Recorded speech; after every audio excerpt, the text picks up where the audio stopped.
Breaking news coming in. Sources have indicated that CBSE Class 12th marking criteria is likely to be finalized by 16th to 17th of this month. And this is source-based information that is coming at this point of time.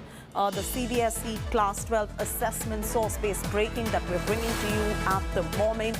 The breaking news on your screens right now on the assessment criteria as far as the CBSE grade 12 students are concerned. Their marking criteria is going to be finalized, and it will be finalized between 16th and 17th of this month. But remember, this is source-based information that is coming at the moment. Amandeep Shukla reporting from Delhi is now bringing us up to speed. Amandeep, are we expecting a formal notification on this front?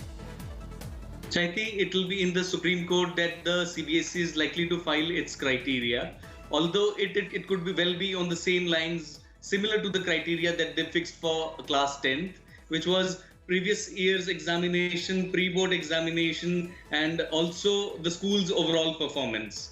But many expected that the criteria could be unveiled today. Officially, there's no word on it yet, but what we've been learning is that it could take another 2 days. Maybe what is likely is that the CBSE could finalize the criteria on the 16th and present it to the court on the 17th. That's what the latest is. Amandeep, thanks for getting us this information at this point of time. So the latest coming in, source-based information on the assessment criteria for grade 12 marking, which is going to be finalized very soon.